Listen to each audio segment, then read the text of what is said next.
Hello, welcome back. So we are going to go through part 2 of Kubernetes the Hard Way. I hope you're learning something here. So let's step into where we finished off yesterday. We had completed this one is called the provisioning, the O4's Certificate Authority in the Kelsey Hightower Kubernetes the Hard Way series. So that was 04. Was stepping into 05. So, refresher, we are on a MacBook connecting to a Mac Mini that has a Vagrant VirtualBox machine that is running LexiLexD, which has the controllers, workers, and an HA proxy running inside of it. Hey there, Magudip. I'm sorry if that was terrible. How are you? So, let's look at where we are here. Back to the... We had listed out from the LexiLexD the running containers. So we have the 3 controllers, the HA proxy, and the worker. I've extracted out the IP addresses. We have exported those as environment variables so that it's easier to use. And we are copying over any of the elements from the Kubernetes the Hard Way documentation that reference Google Cloud, since these are running locally as opposed to running from Google Cloud. So public addresses, I believe we already have extracted those. We were calling the HA proxy and the internal Vagrant IP address as our external addresses. So let's go ahead and let's see. So that's just extracting the values from the Google Cloud client. Let's just look down here, the public addresses. Okay. So let's copy this. This is for working on the workers. We'll come back over here to our file here, and public address would just be the HA proxy address. So just grab that. That is not where else in there. So on each worker, I'm going to do a kubectl config, then do a set credentials, and then set the context, and then use the context. So, okay. So we only want to run this once because it's in a loop.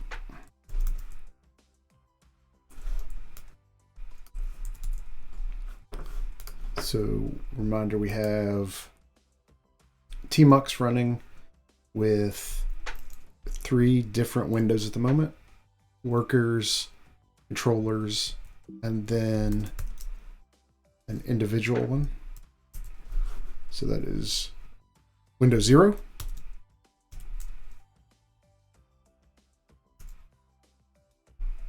All right, so this should run these commands against the... Okay, this is creating the config on this device to connect to those elements. Right. So that should have worked. We do need to actually install HA proxy on the HA proxy container shortly. Let's see here. So 3 kube config. Yeah, we have the 3 configs. Now we are going to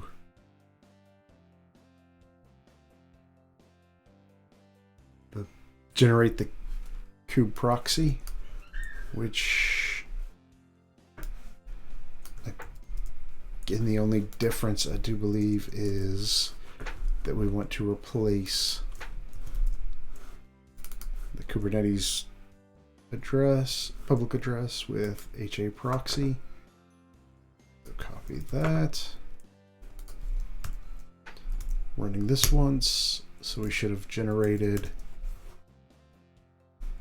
this file.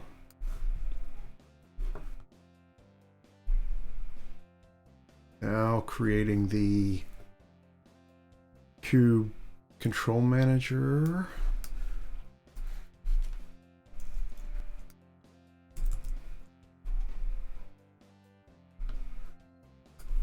Okay. What do we have? It doesn't look like we have anything to change there. This is a local host. That appears correct.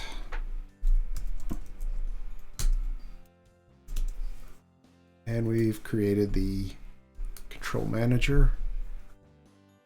Okay. Controller manager, pardon me. So the kube scheduler, run that. That looks like we can run that as is.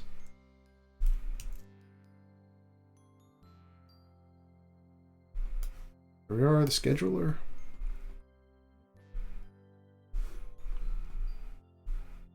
And the admin configuration. There's nothing Google Cloud related there, so that should be good.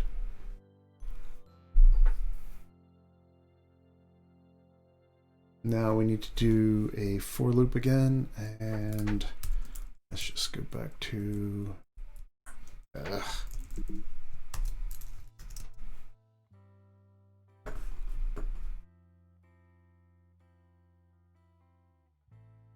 LXC file push. That's what we're doing instead of an SCP copy. So grab this.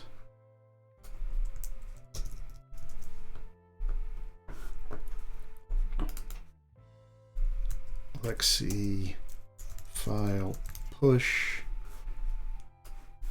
And then we'll just call it /root.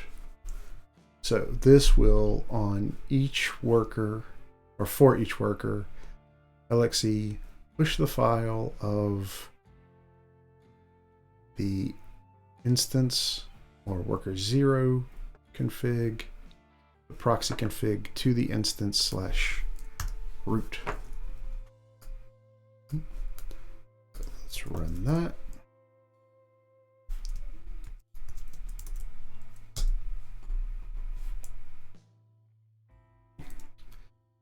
Helps if you spell things properly. LXC, not LCX. Okay, so now if we go over to the worker tab,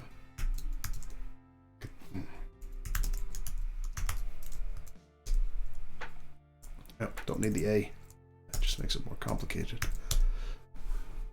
Yes, so we have copied the 2 files to each of the workers now. I need to do the same for, well, similar for the controllers.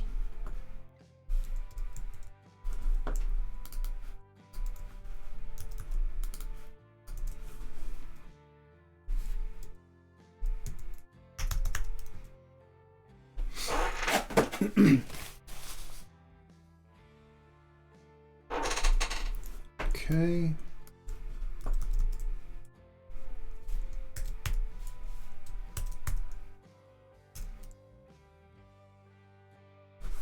LXC file push admin kube control kube scheduler to instance/root. So on the controllers, got the LTHR. 3 files, 3 files, 3 files. Okay, good deal.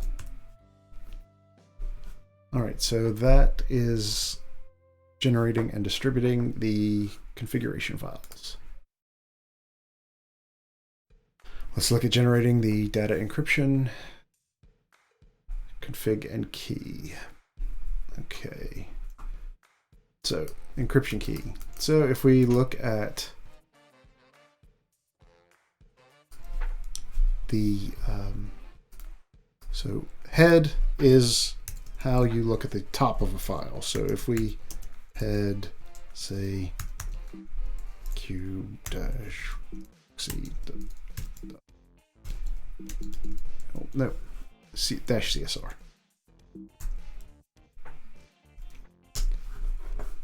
That looks at the top 10 lines. If we add a -c, that should be the first 32 characters, I believe. Right. Then if we base 64 encode that, we get a string. Now that string is repeated because it's the same encoding. If we do that on instead dev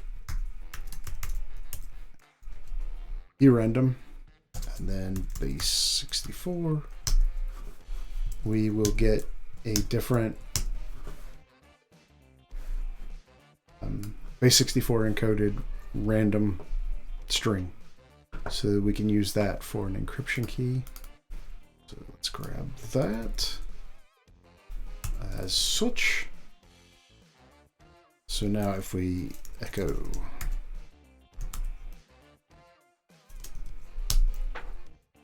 see that sticks that in the environment variable. Let's just grab a different one that's not displayed on the screen.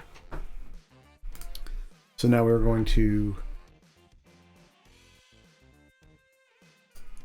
output this and insert it into the encryption-config.yaml file, noticing that we are adding the secret of the encryption key that we have generated.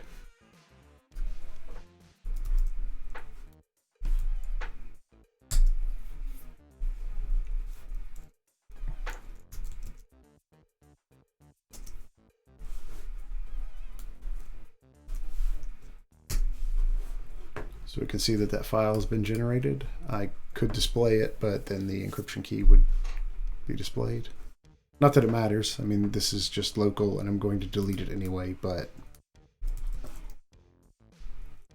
better safe than sorry.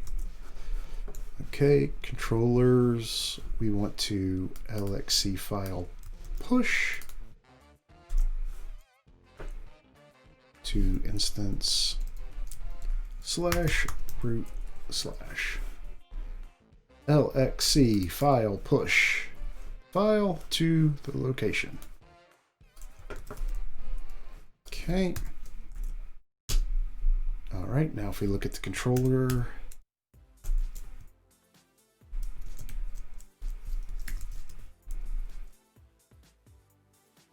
tail minus L.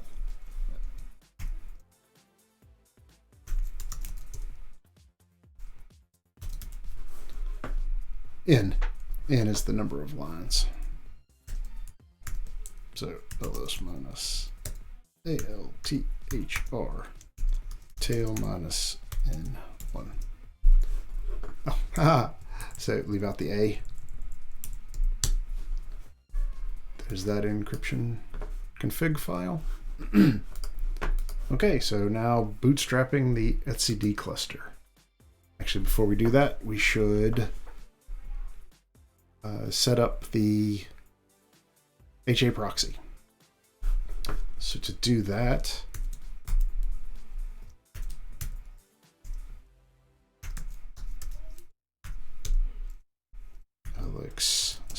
list.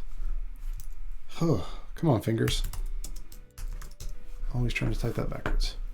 So HA proxy. So we want to do LXC exec bash.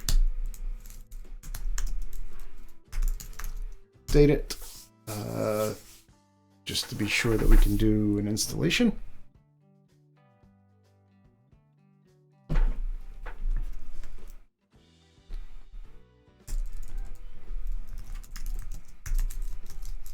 HA proxy. Yes, we want to install that. So HA proxy will allow us to proxy to the 3 individual controllers without having to know the individual IPs, and it will do a round robin distribution. So we want to, let's see.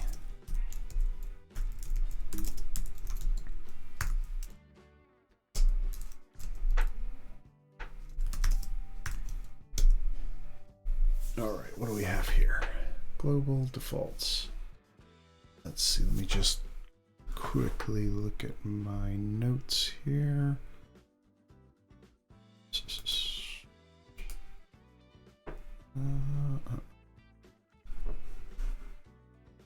Okay.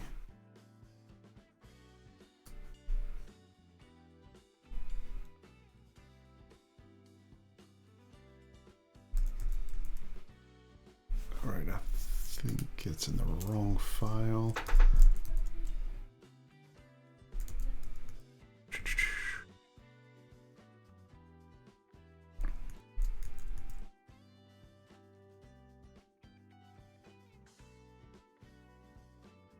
Okay, so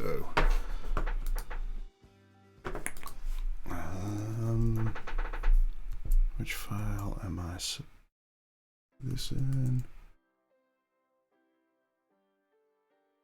Yeah, it's just this one. Okay.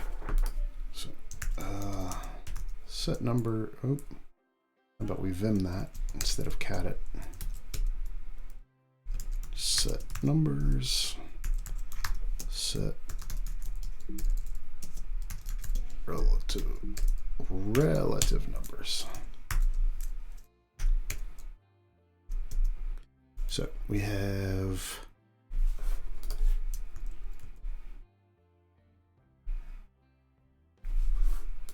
a front end K8s, back end K8s.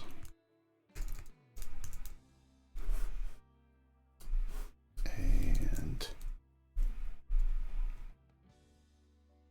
to see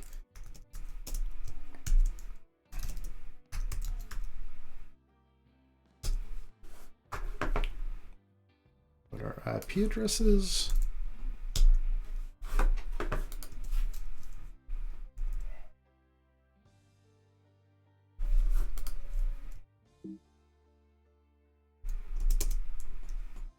Go ahead and use the tab. Colon 6443. Oh. And bind that.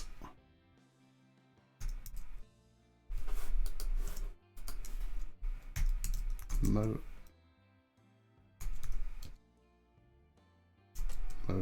TCP.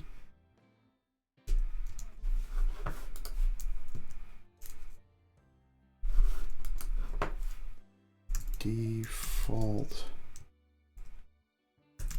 backend K8s.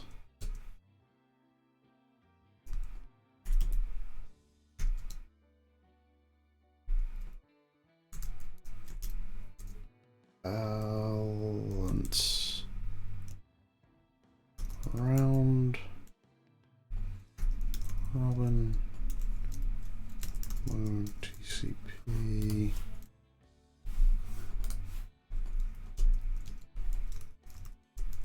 option TCP log option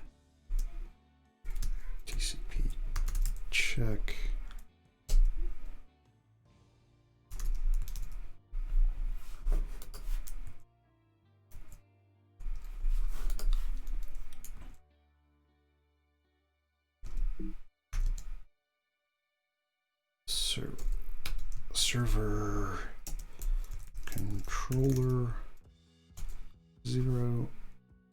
We need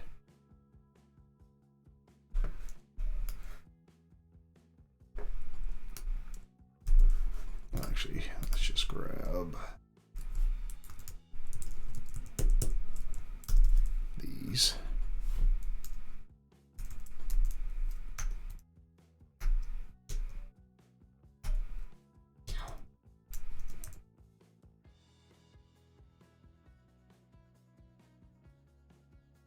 Okay.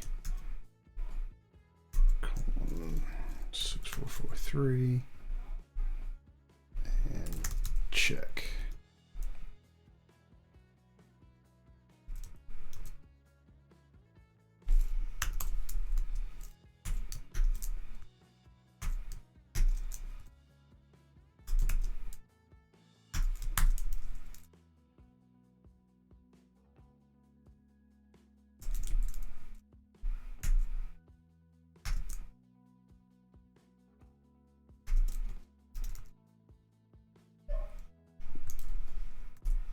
Okay, so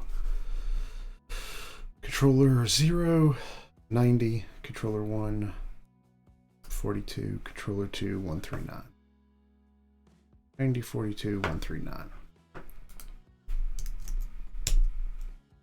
Okay, I do believe that is right. Let's just, so 92 is the HA proxy address. Yep. So we're binding to that. Mode is TCP. We have a default backend of K8s. The backend K8s is defined as balancer of round robin, option TCP log, option TCP check, controller 0, controller 1, controller 2. That looks correct. But let's see here. So system control.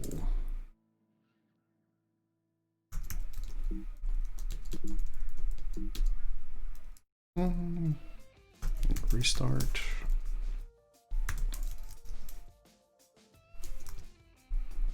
HA proxy.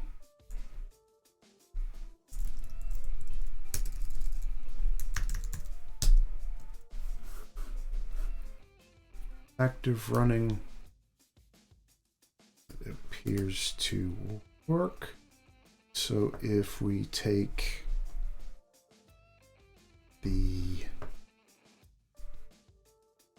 address here and do an nc minus vz on port 6443. So using netcat, check that the service is running on that port. We get a response. I think we want to, let's look at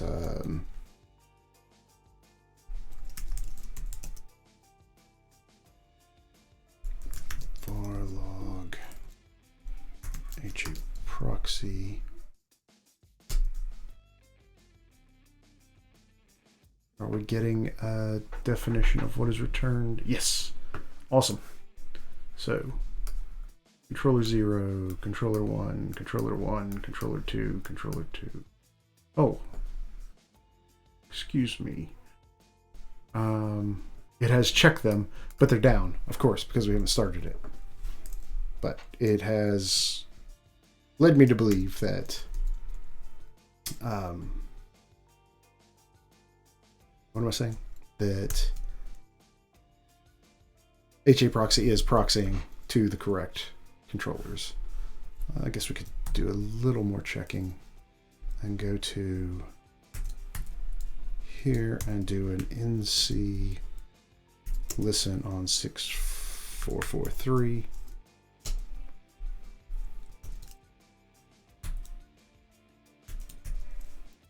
And again, let's just run that.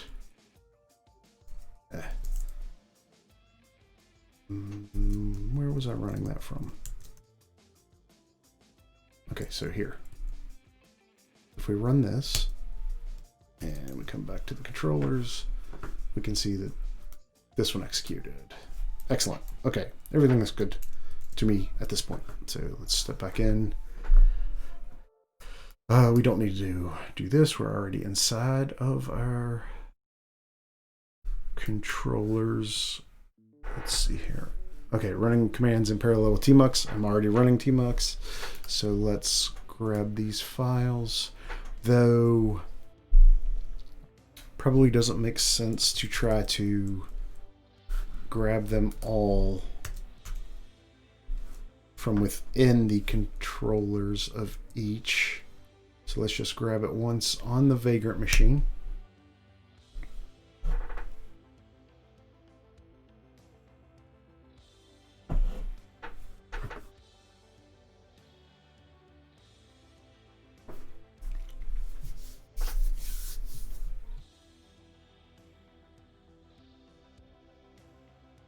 All right, let's see what do we have here. What's the name of that file?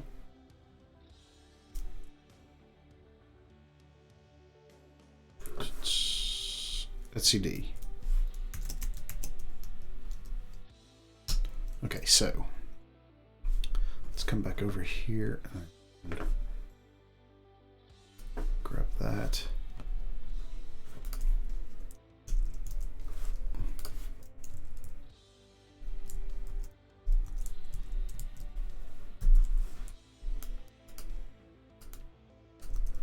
So we'll push etcd into those into the controllers.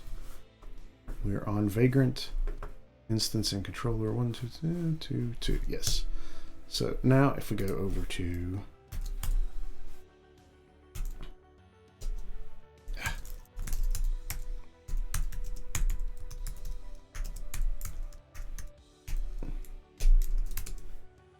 okay, etcd is there.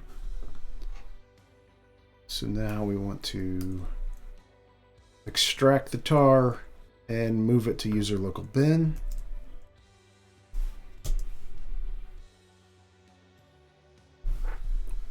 Previous failure.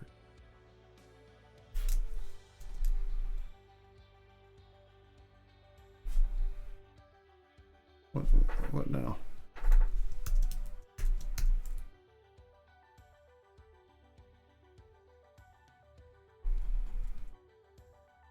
Cannot change ownership. That is...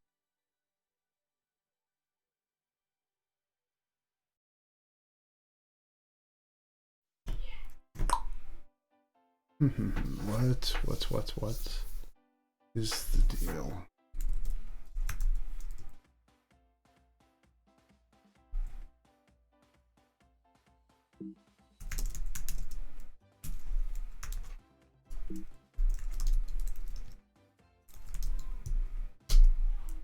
Okay, so we already do have... Alright, I think those may just be some warnings, but...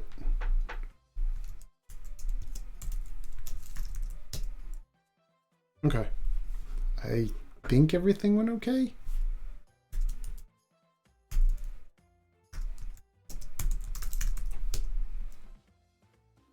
Alright,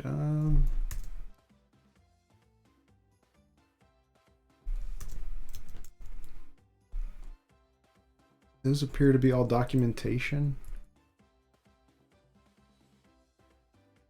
Not sure why that failed. Maybe it was symbolic links instead of actual files. Well, let's see. Worst case, it fails and we have to do it again. Okay, so we're going to move. We're going to create the configs for etcd. Okay. So we've copied our PIM files into etcd. They are only readable by root. Internal IP address.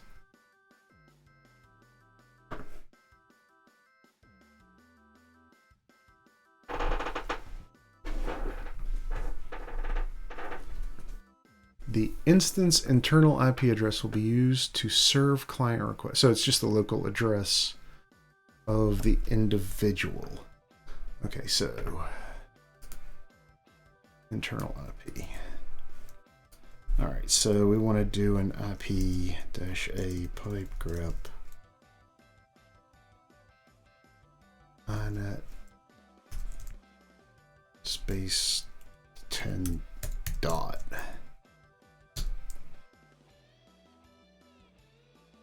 Is it just IP-a? Yes, okay. And then we want to do a cut on delimiter of space and field 2, I think. No, 3. 1. What? Oh. Let's. Easier to sed. Yeah, might be easier to sed this. So sed the stream editor, sed slash from the beginning dot star inet space slash and then cut on delimiter what are you doing now? On delimiter of a forward slash on the field of 1. That should give us just the IP address. And I probably could have done this a little bit quicker just by doing it manually, but that's not DevOps. No, I'm joking. Okay, so now we have an internal IP, so echo internal IP, and it looks like we have the correct address. etcd name equals host name minus s echo $, etcd name. Okay, 0, 1, 2. That's what we're expecting.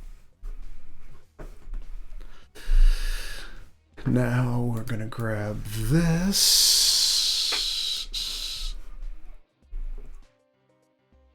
come over to here. Internal IP, yes. 240.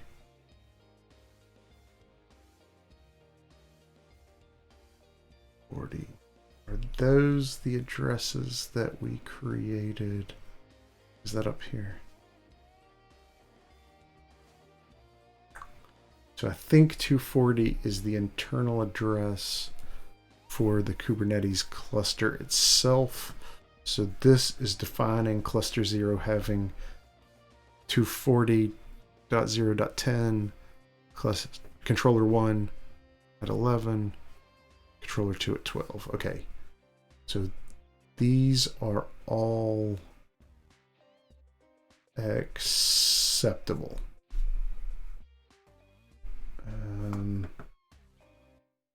We're going to tee this into, yes, so this should be on each of the servers and controllers. So now if we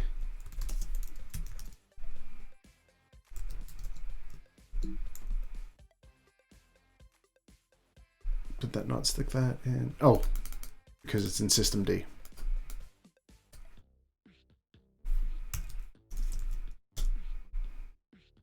Cool. All right, so now we want to start it. So let's see if that works. I'm going to run these individually in case one fails. Okay. Daemon reloaded. That is not unexpected. Enable. All right, enabling did not fail. Now if we start this, will it blow up? etcd failed because of an error. Okay. I'm not entirely surprised. Wonder what we have failed on. Let's just look at one window. Go back and start does not work.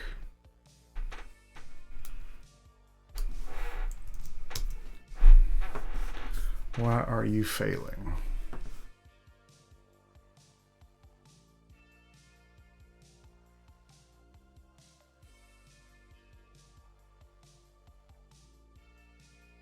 $230, but missing from initial advertised peers.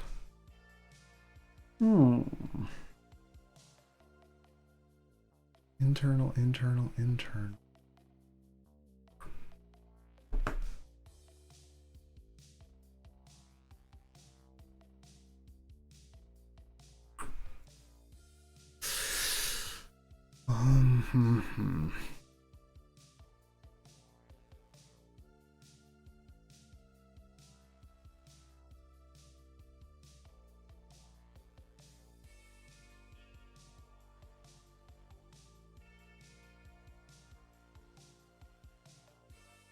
Okay, that 240, that is actually,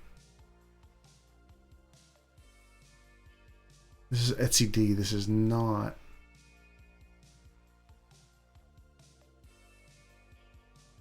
full-on Kubernetes yet. So this is trying to install etcd.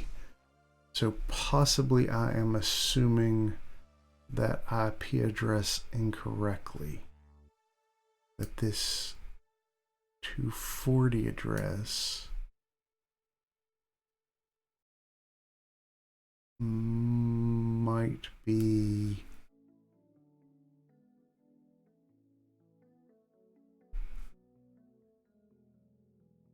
.15. Where did the 2.15 come from? That the 2.15 is the vagrant machine. HA proxy. Wonder if these three are actually the controllers and it should be their actual addresses.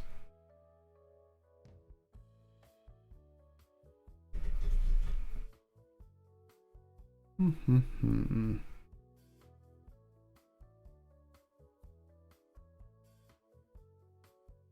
joys of doing Kubernetes the hard way is you end up slamming into the wall on occasion. But that's kind of the point, is if you've never slammed into the walls, you don't know what to look out for. No, I'm betting that should be. Let's just step back a little bit here. And I wonder if that 10.240 address is an internal to GCP network that gets created. Let's try to step back to, let's just go ahead and just go back to the second one. No IP addresses. I'm just looking for the IP, the first mention of that 10.240 and make sure that, there we go. Yes, so this is a subnet that was created on GCP.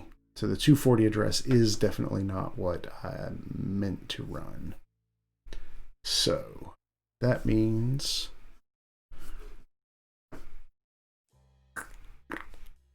does that mean that the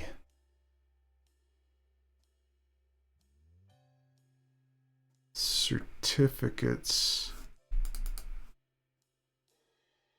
are going to fail?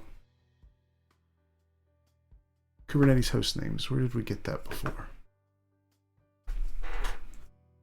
Grab this just to see where.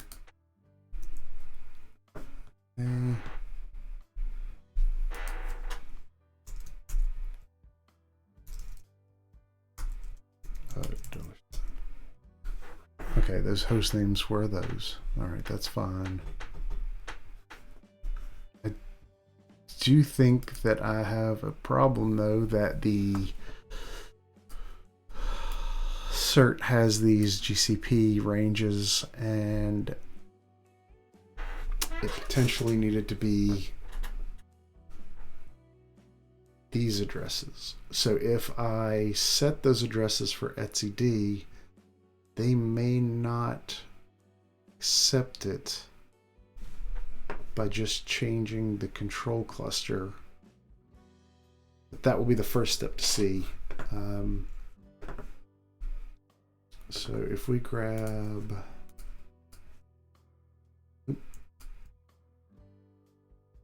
these three addresses,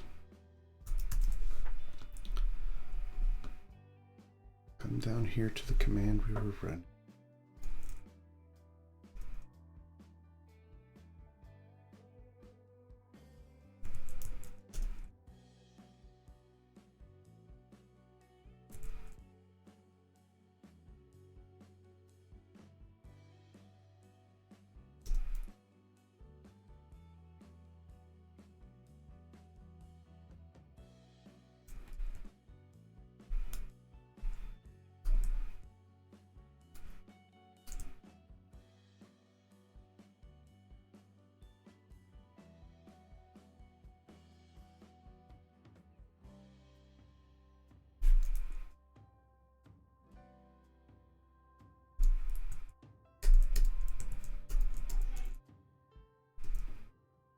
Okay, so this might work. I am guessing not, though. I am guessing that what we are going to need is to actually regenerate that certificate, but let's see what happens.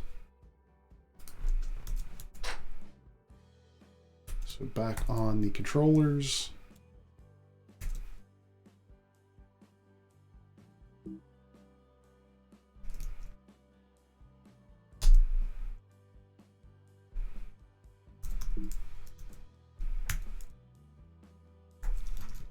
System control restart etcd.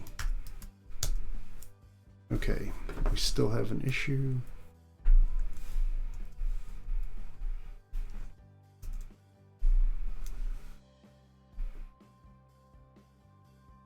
Operation not permitted.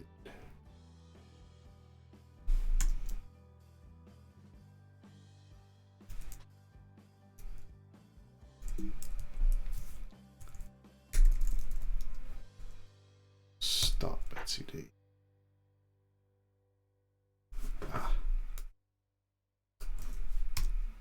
Reload.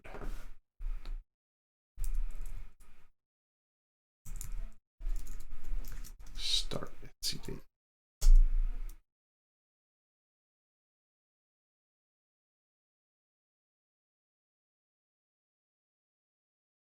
Is this going to work?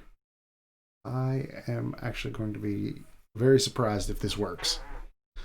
I would assume it to fail because of the certificate's mismatch of the IP address. Well, let's see. Could this actually still be spinning up, or let's see. So if we connect to, let's just create a new one, LXC exec controller 0 bash tail minus f slash var slash log slash. No etcd.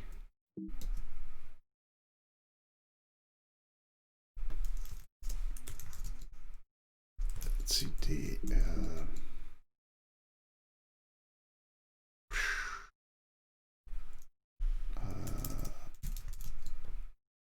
Well, let's just see. Has it finished?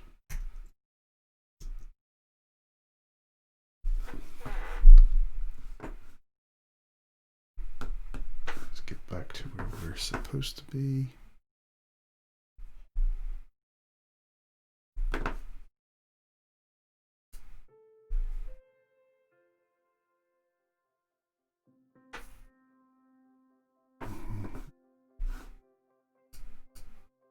So that's 4. We finished 4. We finished 5 and have moved on to this one. Enable. Okay. We have a failure. What is our failure? Who wants to guess that it is related to the certificates? Bad certificate. Oh, am I a mind reader? Well, if I was a mind reader, I would not have missed the fact that the 240 address range is based on the network created in Google Cloud. So, let's see. We've only got about 10 more minutes for today. But let's see what we can do by trying to regenerate that certificate with those addresses. So it was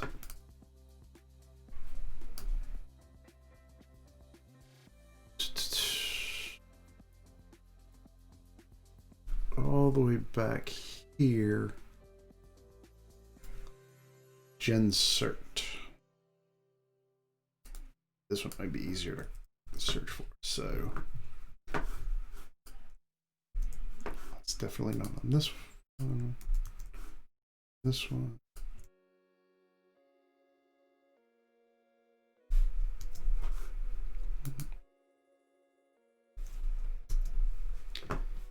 Okay, so here is the step where we have failure.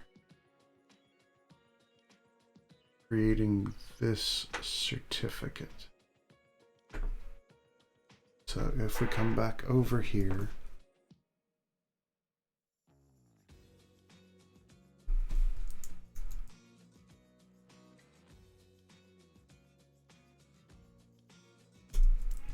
and controllers.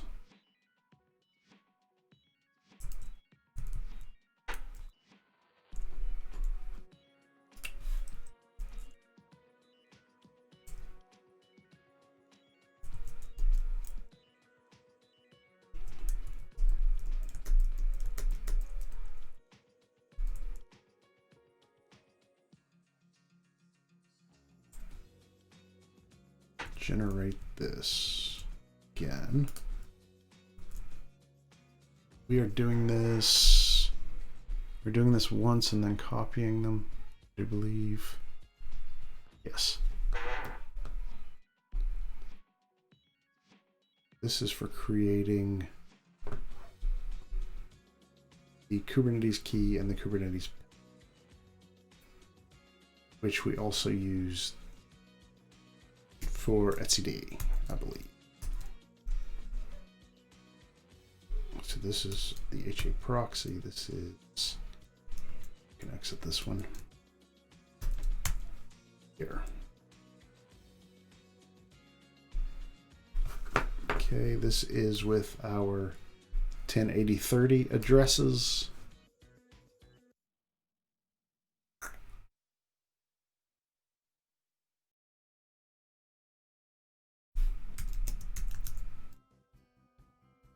HTML.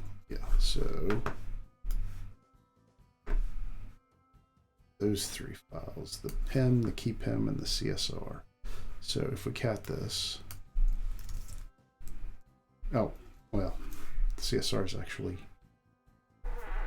encoded, so we can't read it, but these did not change. It was the Kubernetes key and Kubernetes PIM that we need to re-upload.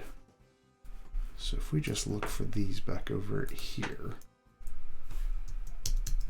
Oh. Just to the controllers.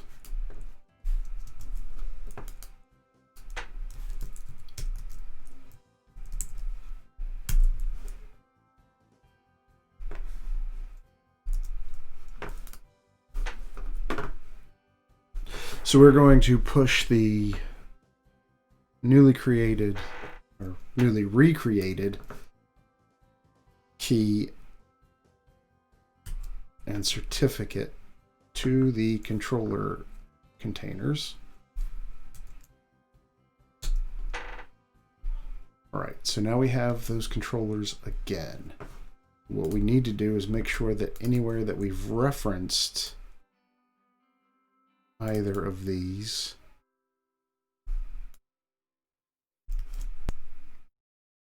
that we recopy them. So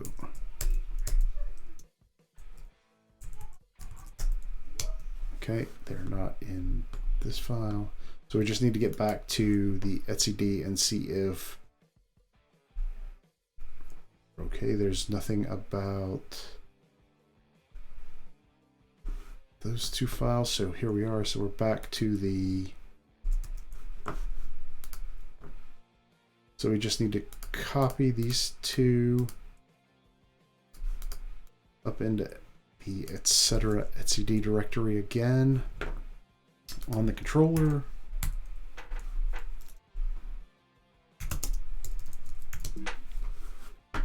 Yes, we have those two, so are we copying them? Yes, copy them. Copy.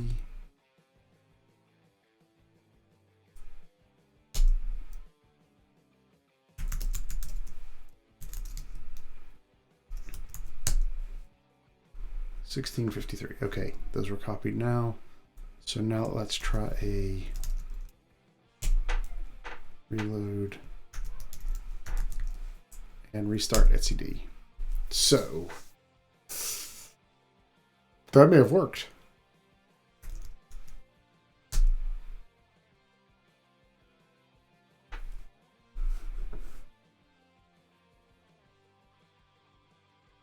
Okay. I'm not positive about this last.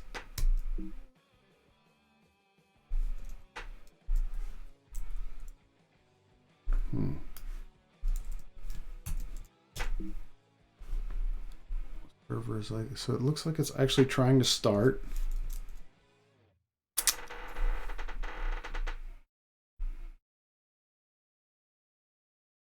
Hey there, Potman. Sorry, I just see your message. Can you give me honest opinion? A front-end developer, should you learn Kubernetes? Yes, but not necessarily as an administrator of it. It would be extremely beneficial to learn what is required to develop for Kubernetes. So there are a number of elements that you definitely want to have in your development process paradigm that will enable deployment to Kubernetes. So some of the things that you probably want to look into as well are the 12-factor apps. 12-factor app. So I don't find the 12-factor app to be the Bible or anything like that, but there are a lot of things in here that are very relevant that you want to consider. Storing the config in the environment, not coupling different services too tightly together. There's a lot of stuff in there that you're going to be better suited to write code for Kubernetes environment. And if you are going to develop for something of significance over the next 5 years, it's probably at some point you're going to come across a Kubernetes installation that you're working with. And if you have not prepared for it, then you're going to have issues. But the same things that you need to change for Kubernetes, you need to change for other elements. But I find it easier to relate with the Kubernetes versions because you can get a Kubernetes installation just from the Docker desktop in your local environment. Okay, so back to where we were. Right. etcd service is running here. It may or may not be running on the others. So if we've done that, we're down here. So verification. List the member list. All right, so if we run this now, are we going to get connection? False, not started. Oh, wait. False. False is not, false is correct. What? I am, okay, so it is started. That's an IP. Oh, I'm not sure what false is. Output. etcd member list. Output. Let's check to see why that is false.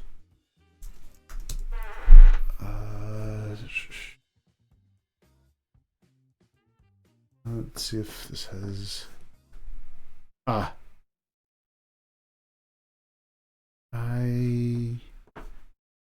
Endpoint status.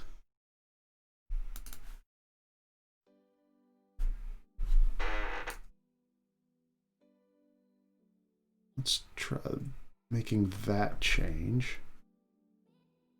So let's come back over here. That false made me believe that we had done something wrong. But let's see what the actual output should be.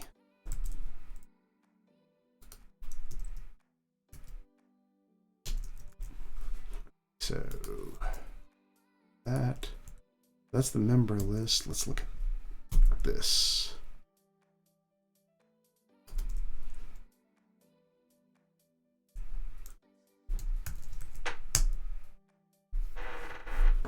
So I suppose the false is learner, but we do have a leader. So, okay, well that is an hour. We got etcd running. Let me just switch to. So thanks for watching. We have etcd running. We have completed through the number 707 bootstrapping etcd in the Kubernetes the Hard Way. So this is part 2 in the video, or in the stream/video series. Obviously some time was lost because of a misunderstanding about the IP addresses. So apologies for that. Oh, thanks for following. Appreciate it. You're very welcome. Remember, you can follow and we can continue on. So tomorrow we should be going through bootstrapping the Kubernetes control plane. I also have these the VODs on a YouTube channel. So that is linked in the